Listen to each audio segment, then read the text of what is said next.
L'ami baladin, vous l'avez vu, est en promenade quelque part. Où il est, mon Jean-Seb? En tous les cas, il va vous prendre par la main pour vous emmener à la découverte de cette belle ville et de ses environs. Jean-Seb, on va faire un petit saut. On reste pas à Mougins cette fois-ci. Absolument. On ne va pas rester à Mougins. Ici, on a Mougins à nos pieds. Derrière, un peu plus loin, on a Mouansartou. Il y a les Alpes qui sont carrément loin. Et si je regarde à main droite là-bas, il y a un village belvédère qui culmine à 475 mètres à ses pieds. Une richesse que seule cette belle région peut procurer. Des gorges, des sources, celles de la Siagne. Je vous emmène à Saint-Césaire-sur-Siagne, village qui a été évidemment construit au Moyen-Âge. Comme toujours, il a été reconstruit au XVIe siècle. Et ce sont des amoureux de Saint-Césaire qui vont nous servir de guide dans ce lieu hors du temps. À l'écart des grandes routes, perché sur un plateau calcaire, se trouve le petit village de Saint-Césaire-sur-Siagne. Ici, le temps est comme suspendu et l'on ressent ces atmosphères d'antan. Comment ça va? Philippe est une figure de Saint-Césaire et c'est ici qu'il a donné rendez-vous à Frédéric et à son fils Paul. Ensemble, ils vont partir à la découverte des trésors des gorges de la Siagne. Paul, tu vois, on arrive au point de vue. Et de là, on va voir tout le parcours qu'on va faire. Comme ça va te donner une idée du programme de la journée. Car depuis ce belvédère, la vue sur la vallée est tout simplement époustouflante. En contrebas, la Siagne continue de creuser son lit. Et lorsqu'il nous parle de sa vallée, Philippe le fait toujours avec amour. Nous sommes très attachés à cette vallée et nous faisons encore tout pour la protéger puisque c'est un petit joyau et c'est une vallée qui a la particularité qu'on ne peut y aller qu'à pied. Et il y a très peu d'accès en voiture et en fait elle est pratiquement réservée qu'aux marcheurs. Bon allez, on va faire une super randonnée, allez c'est parti. Et il ne leur faut pas bien longtemps avant de tomber sur un des premiers bijoux de la vallée. Ce plissement rocheux, véritable signature de l'histoire géologique du site. L'occasion pour Philippe de distiller son savoir à son fils Paul. Ça c'est donc un plissement et là aussi on retrouve des strates qui sont bien à l'horizontale. À plusieurs endroits là également, tu vois. Et tu vois, chaque couche, chaque strate représente à peu près 20 000 ans de dépôt au fond de la mer.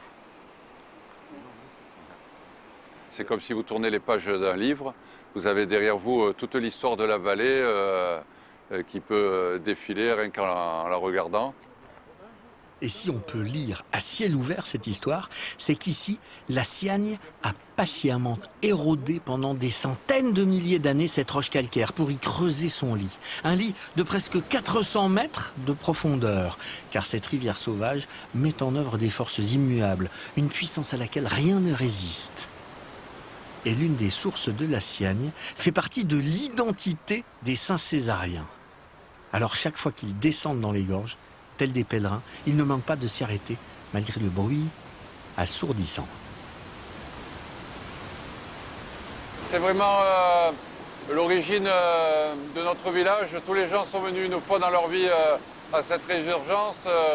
Tout le monde est venu ici puisque c'est vraiment spectaculaire quand l'eau ressort comme aujourd'hui.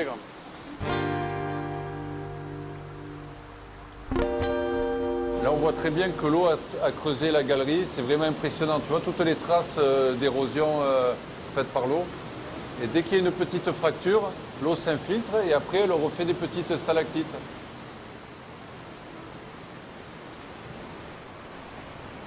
Et si l'eau est aussi présente dans le cœur des Saint-Césariens, c'est que l'histoire entière du village est marquée par elle. C'était vraiment une bonne occasion aujourd'hui de descendre à la rivière. Parce que c'est pas tous les jours qu'on la voit comme ça.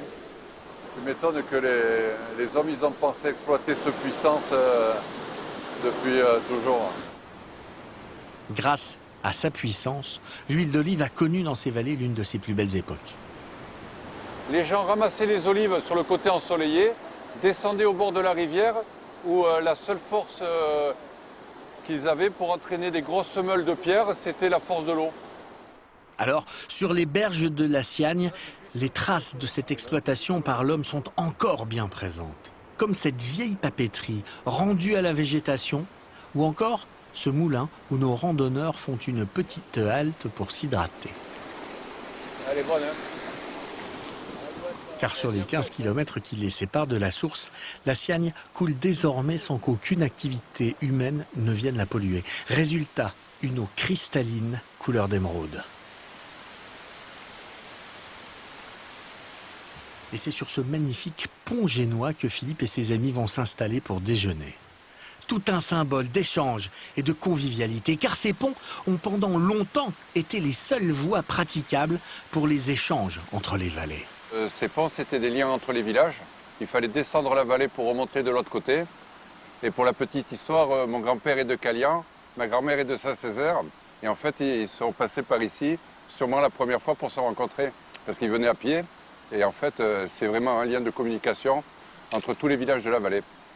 Alors pouvoir partager ici ces bons produits locaux, c'est pour nos randonneurs un plaisir dont ils ne se lassent pas. Tu vas me goûter cette petite pâte d'olive, fabriquée avec amour.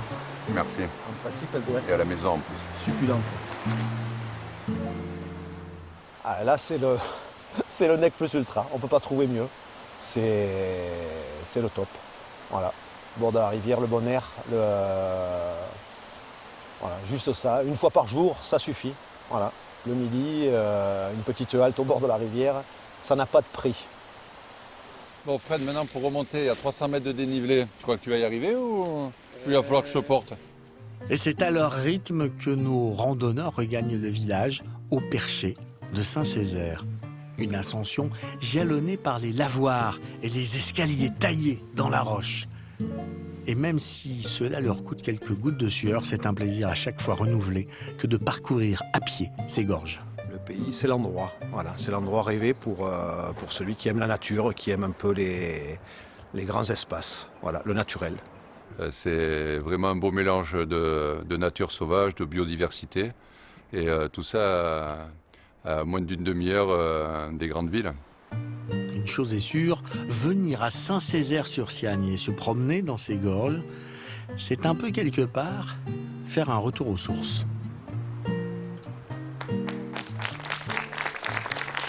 Allez, juste une anecdote sur Saint-Césaire-sur-Siagne.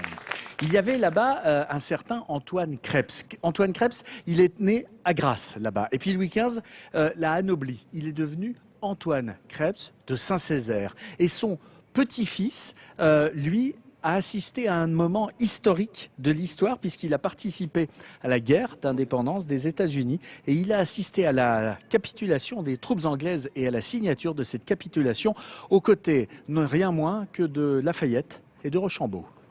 Ah, quand même. Ah bah quand même. Ah, c'est impressionnant. Impressionnant ce que tu me dis. Non, tu es bien placé là-haut. J'ai l'impression que tu as un super point de vue. Tu peux nous faire un petit coucou. Regardez où il est. Je peux vous faire un petit coucou. Vous le puis après, voyez, je me là-haut. retourne et je regarde les Alpes qui sont là-bas. Et c'est Regardez quand même si un des c'est plus beau beaux quand même. spectacles qui Et soit. vous voyez, voilà un autre coucou. Voilà où nous sommes. Voilà, vous y êtes, les amis. Amical coucou à toi, Jean-Sève. Merci pour ces précisions d'orfèvre.